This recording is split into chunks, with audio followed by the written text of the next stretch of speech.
ကြားလိုက်လို့ပြေးနေတဲ့လူတယောက်ဟာခွေးဟောင်တာကိုလှည့်မကြည့်သင့်ကြားလိုက်လို့ပြေးနေတဲ့လူတယောက်ဟာစူးချစ်တာကိုပုံကြီးချဲ့မနေနဲ့တောထဲမှာကြားကနောက်ကနေလိုက်တယ်ရှေ့ကအသက်လုပြီးတော့ပြေးနေရတဲ့လူတယောက်မျက်စိထဲမြင်ကြည့်စမ်းအဲ့ဒီလူကိုခွေးကလှမ်းပြီးတော့ဟောင်တယ်လှည့်မကြည့်အားပါဘူးခွေးဟောင်တာအရေးမကြီးဘူးနော်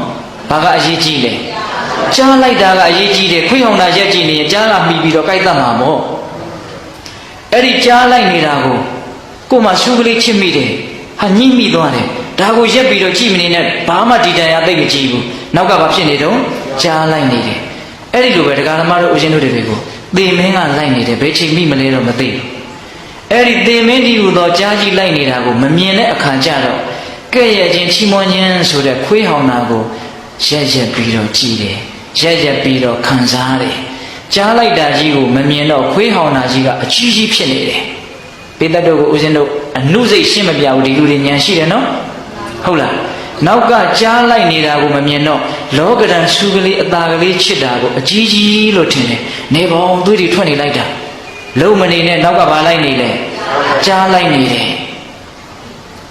ဘဝဆိုတာခဏပါလို့သိတဲ့အသိ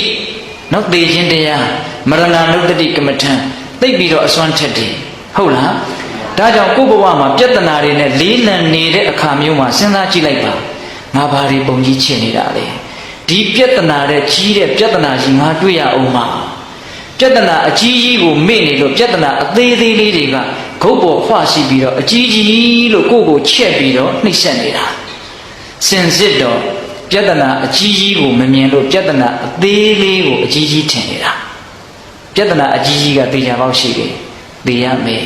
မသိခင်မှာနာကျင်ကြိုက်ခဲမှုတေချာပေါက်တွေ့မယ်အဲ့ဒီအချိန်မှာတကယ်ပြည်လဲအောင်နေနိုင်မလားဒီမိကုန်းကိုပြည်လဲအောင်ဖြစ်တတ်ဖို့လိုတယ်နော်တခါကြီးမိုင်းမြဟုတ်လားငွေကြေးနဲ့ဖြည့်ရှင်းလို့ရမှာလားကိုတန်ဖိုးထားတဲ့ဂုဏ်တွေပကာသနာတွေနဲ့ဖြည့်ရှင်းလို့ရမှာလားအတိုင်းဝိုင်းတွေနဲ့ရောဖြည့်ရှင်းလို့ရမှာလားဉာဏ်ကလွဲလို့ကုသိုလ်ကလွဲလို့အဲ့ဒီပြဿနာကိုဖြည့်ရှင်းပေးနိုင်တဲ့အရာချမ်းမရှိနော်